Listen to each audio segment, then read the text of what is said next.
You put everything in the cloud as software as a service, and you assume your security is arranged just fine. Yet your data got exfiltrated. This is what happened to customers of Salesforce. In today's Threat Talks, the deep dive, we find out what exactly happened. Let's get on to it. Welcome to Threat Talks. Let's delve deep into the dynamic world of cybersecurity. So with me today is Luca Cipriano, our threat intel and red team program lead. So Hey. Welcome, Luca. Thank you. And my name is Rob Maas, field CTO here at OnToIt. So Salesforce, data got exfiltrated. But before we dive in, Salesforce, what is it? Yes, indeed. So, Salesforce is a CRM, so it's a customer relation management software. It's cloud-based. It is used by companies because it offers tools to manage sales and marketing, customer service, for example, and also help with enterprise workflow. This specific software is one of the biggest one, I believe, that exists, and it allows also to use it allows integration with external application via APIs, so it's quite flexible as well. So it's a CRM system, customer relationship management. Yeah. That means there's a lot of sensitive data in there, a lot of personal data in there. I assume also that puts a big mark on their back for attackers. Yeah, of course. I mean, it's a treasure of data for them, and as we have seen, actually, Salesforce has been targeted by two different campaigns in 2025. Well, not Salesforce the company per se, but like companies using Salesforce or integration. Well, we will go in depth with this in a few. For example, the first campaign that we have seen, it started end of 2024. And it continued for the beginning of 2025, and it was a Vishing campaign. Okay, so before you continue, phishing campaign sounds different, like phishing. Yeah, so, it's like phishing, but it's voice phishing. Basically, the V stands for voice. To the phone victims. calls. Yeah. So instead of receiving an email, then you will receive a phone call, and the attackers try to trick you into achieving whatever they want to achieve. Okay, and what did they want you to do in this case? So yeah, in this case, they targeted companies that were using Salesforce, like people maybe from sales or marketing or whoever they knew that might have access to Salesforce. And what the attacker did, they crafted a malicious application. This malicious application was most of the time kind of a trojanized version of a data loader from Salesforce, and they call the victims pretending to be part of their IT team, or maybe pretending to be part of Salesforce themselves. Yeah. So, but in this case, the victims are the end users. The end user of the company, of different companies that use Salesforce. Yes, and they trick them into accept and authenticate their app within their victim Salesforce environment.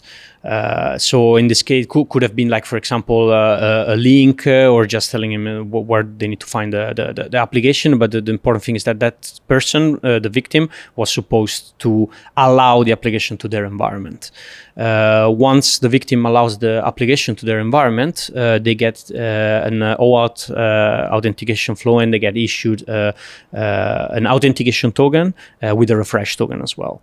So that means that even if that token times out, they can use the refresh token to refresh it and keep the session live until the token gets revoked or the application gets... and by having this token, I assume they had access to all the data within the victim's environment. Yes, indeed. So what they did with this token, they could reuse it. So they had infrastructure like a VPN, or they use Tor to camouflage their IP to, and they sent either bulk API calls or SOQL, so SOQL commands, which is basically the SQL that is used by Salesforce, the SQL from Salesforce. So SQL is just a language language to query It's a data. language- yes, and this was the exactly. language for Salesforce. So they bulk queried the data and they exfiltrated the data via these APIs calls. And this was campaign 1. And it This was the first campaign. And it already had some notable victims. They targeted and they managed to affect also big companies like, for example, Adidas, Louis Vuitton, or luxury brands, for example. So it had already a lot of impact, this campaign. Okay. And you said, this was the first campaign. I think the second campaign we're heading now to is even more, at least got more coverage in the media. So it's probably more well known. What happened there? So the second campaign, it was a campaign that targeted actually Salesloft, specifically Drift. So now I say a lot of buzzwords. What is that? So what's Drift? What's Salesloft first? Because it's not Salesforce, it's Salesloft. Let's start there. So Salesloft is a third-party sales engagement platform, and it offers integration that works with Salesforce, and they have, for example, they use some application to streamline emails or, for example, tracking prospects for companies, but they have also this Drift, and this Drift is like an AI chatbot integration that can be used by customers as an integration. So what the attacker did, they managed between March and June 2025, they managed to gain access to the Salesloft GitHub. As you can imagine, there when they were in the GitHub, they did a lot of things like created users, dumped Git, downloaded repositories, all these kind of things. Basically, once they had access to Git, of course, they can see all the inner workings. Yes, they can see the source code, inner working, get, for example, authentication tokens if they're there, everything. So what they did from there, they managed to lateral move into the Drift's AWS environment. So at that point, they had access to all the OAuth token that Drift was using for authenticating with Salesforce instances of a lot of different companies. Of course, now we're talking about Salesforce, but that's not the only integration. Like, for example, there was integration with maybe Slack or your Microsoft environment, so all this kind of tokens. So it might end up that we hear a lot more about this attack, but then not involving Salesforce, but other companies. Yeah, it involved other software that companies were using. So not maybe necessarily only Salesforce. Of course, similar to what happened with the first campaign that we were talking about, attackers gain long-lived token, so they had a really long-lived, and they could reuse this token from different IPs, for example, and they managed to do the same. So bulk API calls, download data, or using SOQL, and what they did also after each of these, for example, bulk API calls, they also deleted the API job metadata to cover their tracks. Okay. But they managed to impact more than 700 companies and just get data exfiltrated. So this is a really big attack, for them a good result. Yeah, that shows how for example, an attack against a software as a service can cascade in a lot of data leaks from all the integration that they are. And also this is something that we need to keep in mind, is that this is something that probably it's a bit more difficult to detect, also because you can't rely on your EDR solutions or IPS solutions, because it's running in the cloud and is you're not in between. Yeah, the cloud is in the cloud, stays in the cloud. It's a bit more difficult. Yeah, so. And to summarize both campaigns in the end, so the way to get hold of the token, the OAuth token, is different, but in the end, the OAuth token was the way to access the data. Yeah, and the second campaign targeted, we mentioned more than 700 companies, but also big names like, for example, Zscaler, Palo Alto Networks, Cloudflare, also HackerOne. A lot of security companies, and HackerOne is very interesting here. Yeah, and of course it depends on what Salesforce is used on all of these companies, but imagine, for example, HackerOne, they have maybe ticketing system, they need to talk with security researchers, which are providing step-by-step proof of concept of 0 days and new vulnerabilities. So you can imagine if some of the data is in the leak, that's then the attackers also end up with possible 0 days. Yeah, exactly. So it all depends on how the integration is used with Salesforce. Well, what I found interesting with this hack and these security companies involved is that how they respond to this attack, because that was quite different. Maybe it was just because the difference in data they had stored with Salesforce and Salesloft, where the data had access to, or where they had access to. But some companies were very brief and just said, okay, this happened. No data was lost, or limited data, no sensitive data. And other companies reacted with, okay, this happened and all data has lost. So there was a big difference there in the communication. That was quite interesting to see with this attack. I guess it really depends on the reach that the attacker had on the data of that customer. Because another thing that you can think about is if you have your provider and you need to open a case with them because something is not working or they need to help you troubleshoot something, you can imagine that you will share things like maybe internal details of your configuration, etc. Yes, also maybe credentials or certificates or whatever you're troubleshooting. And if that is in the leak, then of course the impact is bigger for your company and for your customers as well. Yeah, that makes a nice bridge to the next point. So do we know who was behind this attack? And also, what did they do with all that data that they gathered? Yes. So the first, what we know a bit of it. So the first thing is like in the first campaign, we know that it was most likely ShinyHunters because of the ransom note that they demanded and everything. But for the second campaign, it was a group of attackers. So it was ShinyHunter, Scatter Spider, and Lapsus. And we know that also because they created a website on the dark web for the leak of this data. So it's like the same as, a ransomware group. So they made this website. The website was brought down by the law enforcement. So it's not up anymore at the moment. But some of the data, of course, got already leaked because for some companies, I think the data was found, you can find it on Have I Been Pwned, for example. But also the thing that you need to think about is that these attackers have the data. So although the law enforcement might seize the dark web website, you don't know what they're going to do with that data. They can sell it peer-to-peer. And like, for example, another thing that can happen is they just mentioned that they will be under the radar for a while. What does that mean? Maybe they're also just looking into the data. What do we actually have? How can we use this data maybe for other attacks? Could be that they are gonna rebrand, or maybe part of them is gonna start a new hacking group, and of course they have that data and they might use it for achieving their goals. Maybe it's already good to know if you were involved in this attack, or your data got stolen, and you know, okay, maybe there are credentials, etc. in there. Change everything. You should rotate all the credentials, or change also your certificates that might be there, and all these kind of things. So that's still a bit unclear what the attackers are going to do with all the data that they have, but because that must be a lot. Yeah, even if it's not public, it is in the wild. They have it, yeah. So yeah, it's out there. Yeah. These campaigns also resulted in some lawsuits against Salesforce. Yeah, that's also another interesting point, because by September 2025, Salesforce got at least 14 class actions against them, because they're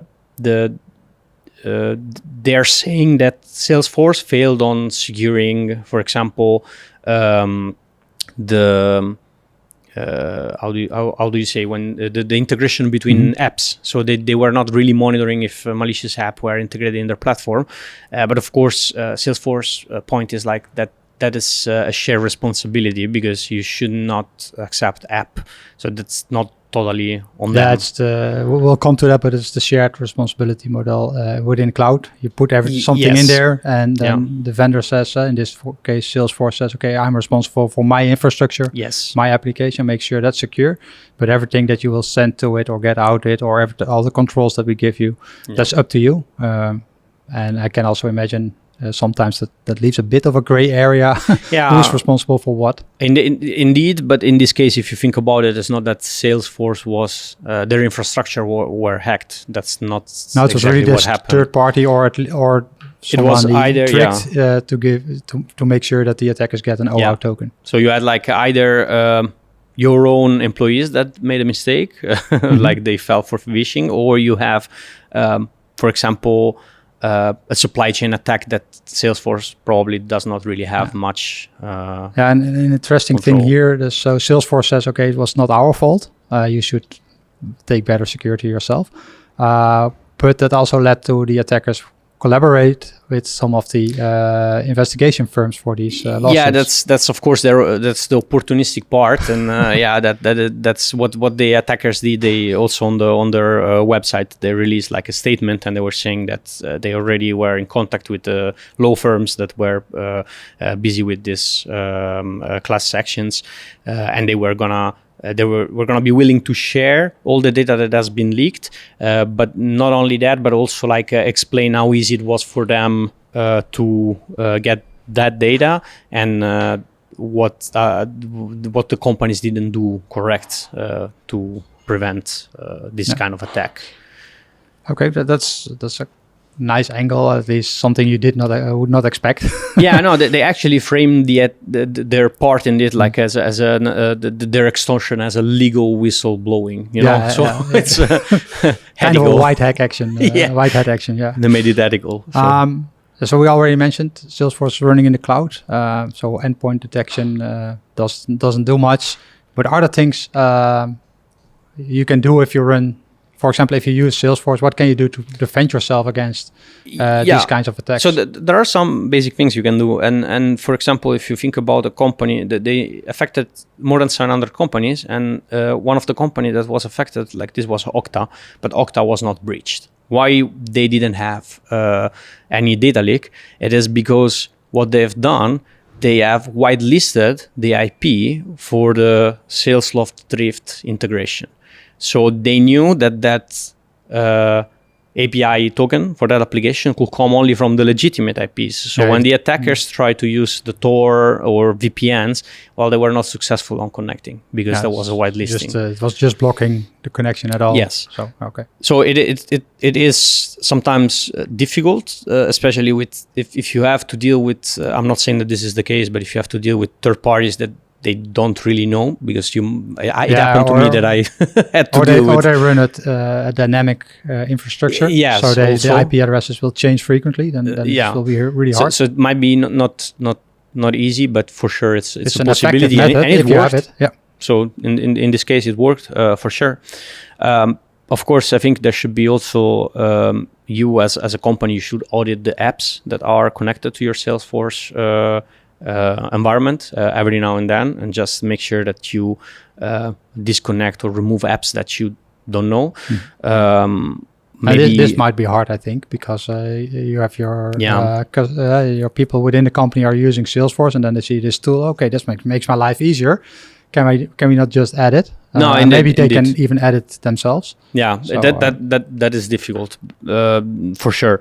But then at that point, maybe you can also just review which apps they should be used, and only use an allow list of approved apps, so not give them the choice of. It's kind of asset management, but then for your cloud applications. Yes, asset inventory for connected apps or something like that. Makes sense.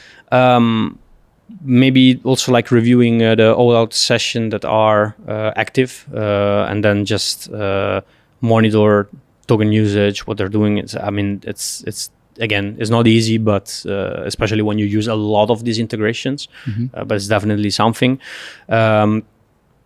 Of course, geo-blocking or whitelisting the IPs that this connection should come from, that worked for Okta, so that is something that definitely works. But also, I think, especially for the first campaign, like maybe educate the staff against phishing. It's not only good for your company, but also for them in the private life, so they don't get phished phished or for their private thing. So I think that's always, I would say, that's a soft measure. you can educate them, but it doesn't. If an attacker is clever enough or sophisticated enough, they still might be able to trick that person in performing the actions that they set out. Of course, that can always happen. But it certainly helps. It could not hurt to put some effort in education. Yeah, that's. I think it can't hurt for sure. Yeah, and I think and that's maybe also to wrap it up a bit is the shared responsibility. So even if you put your data in the cloud and you use applications in the cloud, you're still responsible for your data. And the cloud vendor, in this case Salesforce, is responsible for the infrastructure and the application, and that data of different tenants cannot reach each other or communicate with each other. But all the controls and external access, etc., is still your responsibility. Yeah. Don't assume that it's protected because you don't offload everything. Yeah, exactly. So that's I think that brings us to an end here. So make sure that you're in control of your cloud applications, that there is a shared responsibility. So also you have to take action. So if you're not sure, go out and check it.